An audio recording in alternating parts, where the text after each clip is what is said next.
Hi everyone.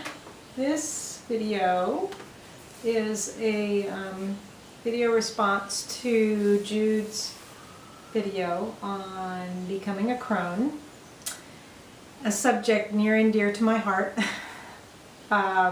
First of all, it's a beautiful video, and I will put the link below so that you can go check it out and listen to it. Jude speaks very candidly and thoughtfully about the process she went through when her dear father was dying, and you know, all the thoughts about mortality and just our relationship to life, I think. And she speaks a little bit of what it has been meaning to her to go through the process of becoming a crone. And I thought I would just add my thoughts and my experience, or explain my experiences in the process as well.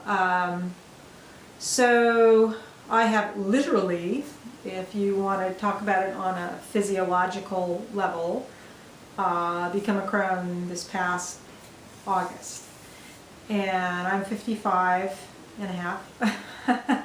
So it was I had a very long sort of perimenopause as well, with all sorts of different physical issues that came up, that happens to many women going through that. And then, of course, there was the whole empty nest thing of the kids going off to colleges, and then my daughter moving out and getting her job, and then in the midst of it, also my husband not wanting to be married anymore. There was 2 years of living together after that, which was it was an interesting experience. It was hard. It wasn't unpleasant because we still care for one another and get along really well. But that's another story. So during this process, of course, I'm going through this whole physiological change, but I think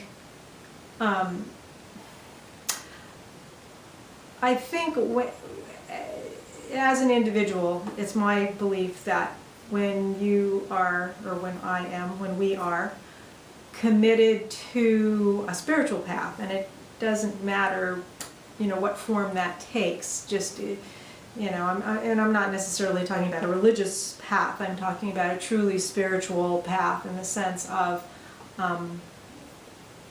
you know, what do I understand about my spirit and who I am and how I relate to life on this planet and all of that, and the energies that are associated with it.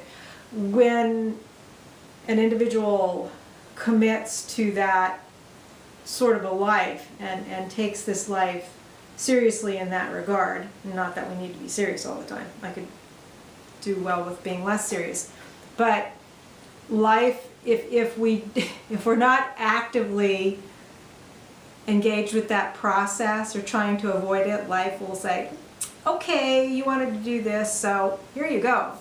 So I have found myself in this place of really not wanting to start a new way to live at 55 years old with all my emotional baggage and my neuroses and everything else, and find myself in this place where it's like, gotta do it, gotta do it. And I think, to me, that's part of what becoming a crone is. It's finding out what I'm made of, finding out who I am, becoming more like myself.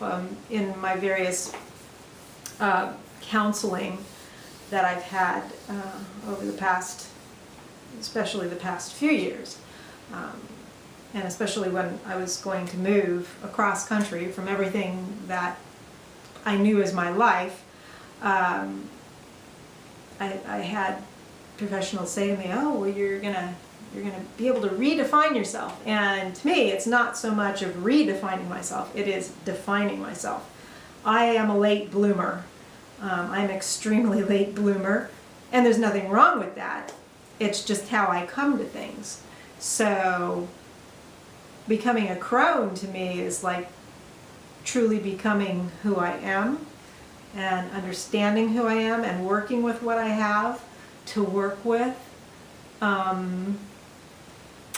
It is at the same time becoming more serious and less serious about life. And coming to grips with my fears definitely about mortality, because I carry a huge amount of fear about death and what that means. And part of dealing with that, I think, is being engaged with life. And I've always been a very cerebral person in that I spent a lot of time in my head. So this is the time of life for me to have my feet firmly planted on the ground and my hands in the dirt, and everywhere else they need to work. And also learn about relationships and what is important to me in relationships. So becoming a crone is just becoming more authentic and more deeply engaged with life, I think. And in a way that I think I can, and women of my age frequently can, because we don't have the youngsters. We've done a lot of stuff that is now part of our experience, and can become more engaged with ourselves. Is kind of what, and that's a very difficult thing for me personally, because I've always been about my engagement with other people. It's easier sometimes, to do for others and be there for others than to have to look at yourself and be with yourself and give to yourself frequently, for me anyway. So that's what I have to say about it. I hope that adds to the discussion. Jude, it's a wonderful subject. Thank you so much for bringing it up. This is the kind of stuff that I love. This is the kind of stuff that I love about, the spiritual community on YouTube as well. All right. Talk to you later, folks.